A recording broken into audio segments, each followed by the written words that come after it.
Hello बच्चों, कैसे हो आप। मैं आशा करती हूँ बच्चों आप सभी अच्छे होंगे और अपनी पढ़ाई कंटिन्यू कर रहे होंगे। बच्चों, हमने संस्कृत में अपना टॉपिक शुरू किया हुआ है धातु। ठीक है, धातु मीन्स क्रिया।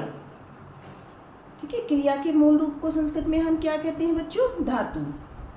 तो कल हमने इस टॉपिक को पढ़ा था और मैं आशा करती हूँ कि आप सभी ने वो अच्छे से लर्न किया होगा और आपका वो टॉपिक क्लियर हो गया होगा। तो बच्चों, अब हम शुरू करते हैं पट धातु के रूप। पट मीन्स क्या होता है बच्चों? पढ़ना। तो हमने कल नोट किया था कि जो हम अध्ययन करते हैं, जो हमारे पाठ्यक्रम में है, वो 5 लकार हैं। लकार को बच्चों यहाँ पे आप नोट कर लेंगे, लकार को हम वृत्तियाँ भी कहते हैं। अगर आपका क्वेश्चन में आता है कि वृत्तियाँ किसे कहते हैं, ठीक है, तो आप लकार का यानी लकार क्या होते हैं? जिनसे हमें काल का यानी समय का बोध होता है। ठीक है, तो आप वहाँ पे लिखेंगे कि जो हमारे लकार हैं, ठीक, जो संस्कृत में लकार हैं जिनसे हमें समय का बोध कराते हैं, वो हमारे लकार होते हैं। ठीक है, और संस्कृत में हमारे कितने लकार हैं बच्चों? 10। चलिए अब हम अपने टॉपिक पे आगे बढ़ते हैं बच्चों। तो हमारी धातु है पट। पट मीन्स पढ़ना। तो सबसे पहले हमारा है लट लकार।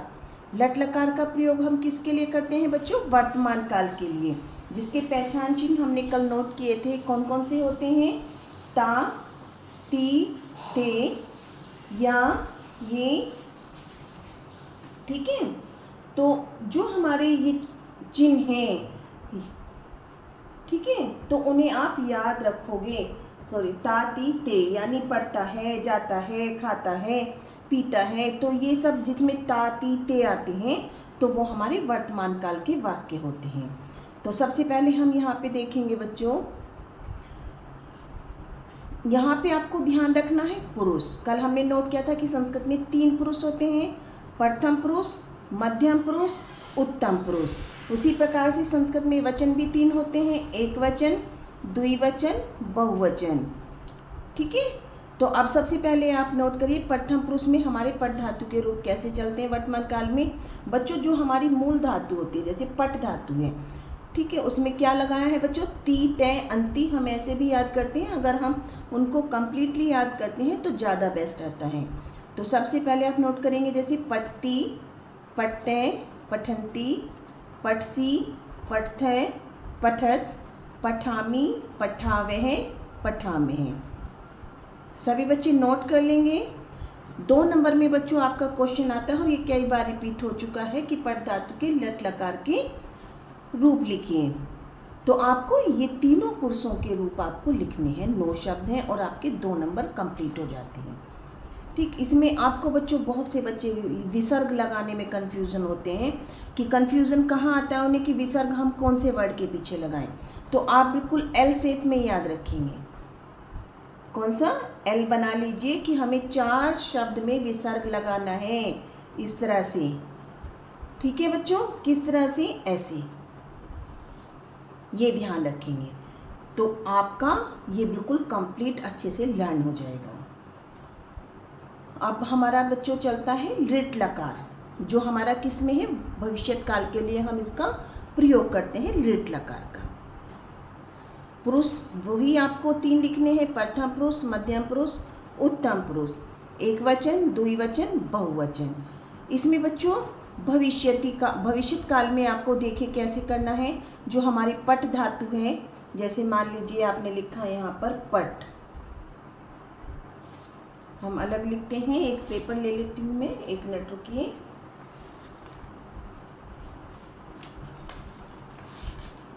देखो बच्चों, जैसे हमने लिखा है यहाँ पे मूल धातु अपनी पट, ठीक, भविष्यत काल के रूप हमें बनाने हैं। तो पट धातु में हमें ई की मात्रा लगाइए, आधस्य ये।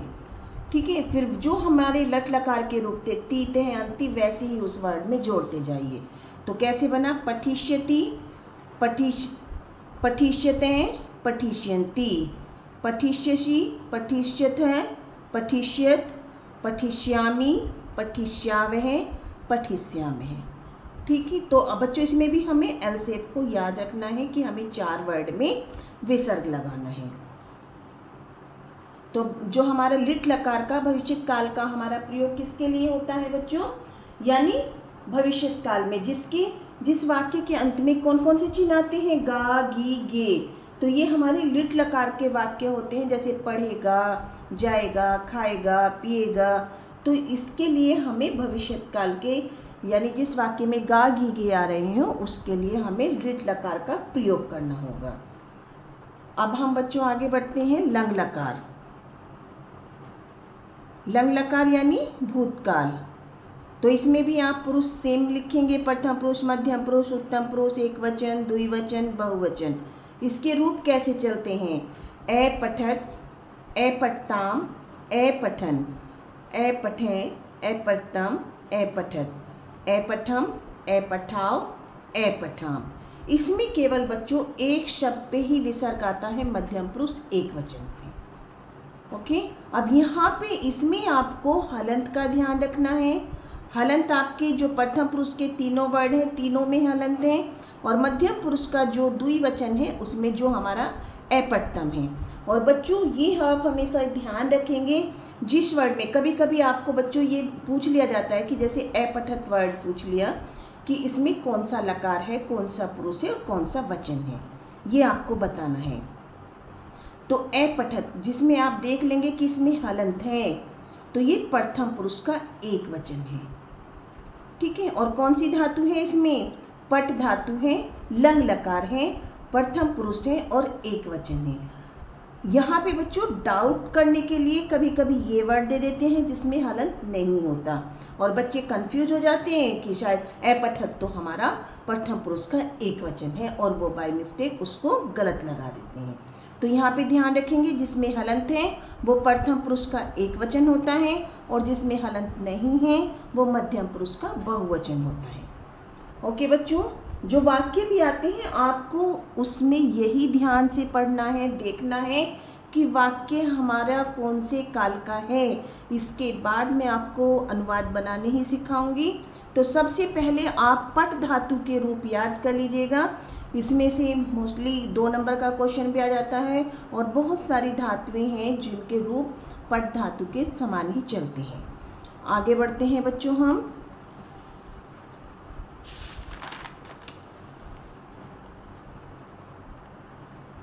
लोट लकार। लोट लकार क्या है बच्चों, आज्ञावाचक यानी आज्ञार्थी। पुरुष लिखेंगे, वचन लिखेंगे, सेम वैसे ही प्रथम पुरुष, मध्यम पुरुष, उत्तम पुरुष, एक वचन, द्विवचन, बहुवचन।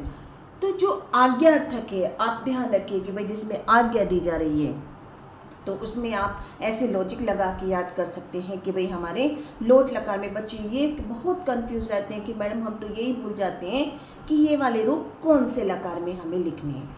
तो यहाँ पे ये ध्यान रखें, लोट लकार आज्ञार्थक आज्ञावाचक होता है। तो आज्ञा कैसे, पढ़ तो, ऐसे आदेश दिया जाता है, उसको ऑर्डरली बोला जाता है। तो यहाँ पे ध्यान रखेंगे, पठ तो, पठताम, पठन्तु, पठ, पठतम, पठत, पठानी, पठाओ, पठा। तो इस तरीके से आप थोड़ा लॉजिक लगा के भी आप रूप याद करेंगे, तभी आपको याद होंगे बच्चों। नेक्स्ट है हमारा बच्चों विधिलिंग लकार। विधिलिंग लकार क्या होता है, चाहिए के अर्थ में। अगर हम बात करते हैं विधिलिंग लकार की, तो हमें कैसे, विधिलिंग लकार में हमें क्या होता है, जब वाक्य के अंत में चाहिए शब्द का प्रयोग हो रहा है, जैसे उसे पढ़ना चाहिए, ठीक, उन दोनों को पढ़ना चाहिए, तुम्हें पढ़ना चाहिए है, मुझे पढ़ना चाहिए। तो जिन वाक्यों के अंत में चाहिए शब्द आता है तो वहाँ पर विधिलिंग लकार का प्रयोग किया जाता है। तो देखिए आप यहाँ पे भी हम थोड़ा लॉजिक लगा लेते हैं। देखिए चाहिए ए, तो हम इसमें ए की मात्रा का ध्यान रखेंगे कि सभी शब्दों में हमें ए लगाना। भाई मैं तो आपको सरल लॉजिक बता रही हूँ जिससे आप उनको याद कर सकें। अब देखिए हमने क्या लगाया, पठेत, पठेताम, पठेयु, पठे, पठेतम, पठेत, पठेयम, पठेव, पठें। तो इस तरीके से आपको ये रूप याद करने हैं और आपको एक लॉजिक भी लगाना है। जैसा हमने देखा कि लट लकार में और लिट लकार में हमने एल सेट में याद रखा कि हमारे 4 जो वर्ड हैं इनमें हमें विसर्ग लगाना है, ठीक।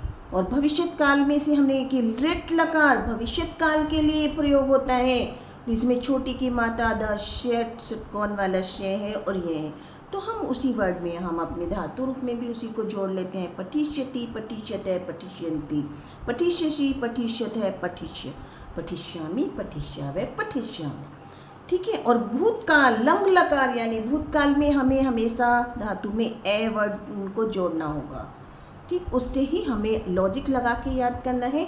आप भूलेंगे नहीं कि हमें कौन से रूप कौन से लकार में लिखने हैं और कैसे उनको लर्न करना है। अब हम आगे जो बढ़ रहे हैं मैं नोट करा रही हूँ बच्चों, जो आपको अपने आप प्रैक्टिस करना है। देखिए जैसे लिख धातु है, गच धातु है, पा धातु है, जैसे पिप्ति पिप्ता पिबंती, सेम वैसे ही पच धातु है, वस धातु है, खेल हंस कृड़ आदि धातुओं के रूप भी आप इसी प्रकार से लिखेंगे। और अगर कोई भी आपको डिफ़िकल्टी आती है, कहीं पे कोई आपको प्रॉब्लम आ रही है, तो आप कमेंट बॉक्स में लिखें ताकि मैं आपका उसको सॉल्व कर सकूं। अब देखिए बच्चों, आपको ध्यान रखना है जो गच है, गच धातु मीन्स होता है, गच मीन्स जाना, ठीक है। तो जो गच है बच्चों, ये लिट लकार भविष्यत काल में जहाँ पे होता है तो वहाँ पे बच्चों गम हो जाता है। क्या हो जाता है ये वर्ड? गम। तो इसके रूप कैसे चलेंगे उसमें? जैसे मैंने आपको बताया था, हम उस धातु में छोटी की मात्रा आदर्श है और ये हमने भविष्यत से ले लिया है, गमिष्यति। सेम वैसे ही हम बना देंगे, जैसे हम कैसे बनाएंगे, गच्छति गच्छते गच्छन्ति, तो हम बनाएंगे गमिष्यति गमिष्यतः गमिष्यन्ति, गमिष्यसि गमिष्यतः गमिष्यत, गमिष्यामि गमिष्यावहे गमिष्यामि। तो बस हमें ये ध्यान रखना है बच्चों, गच धातु लिट लकार में गम वर्ड हो जाता है हमारा। तो आपका ये पट धातु के रूप अच्छे से क्लियर हो गए होंगे। और जो मैंने आपको ये धातुएं नोट कराई हैं, इनको आप एक बार लिख कर देखिए। मोस्ट आप जैसे लिख धातु है, गच धातु है, कृड़ धातु है, इनको तो आप इन तीनों धातुओं को एक बार प्रैक्टिस करेंगे लिखने की, इन्हीं वर्ड के अनुसार विकरण लगा करके, ठीक बच्चों। जो धातु के लास्ट में लगाए जाते हैं तो वो हमारे क्या होते हैं बच्चों? विकरण होते हैं। जैसे तीत है, अंति, ठीक। वो मैंने आपको, आप धातु के साथ विकरण सहित याद करेंगे तो आपको अच्छे से लर्न होंगे रूप। आई होप कि आपको अच्छे से टॉपिक क्लियर हो गया होगा। अगर सभी बच्चों को समझ में आ रहा है तो प्लीज़ कमेंट बॉक्स में आप कमेंट लिखें और वीडियो को लाइक करें बच्चों, ठीक है। Thank you.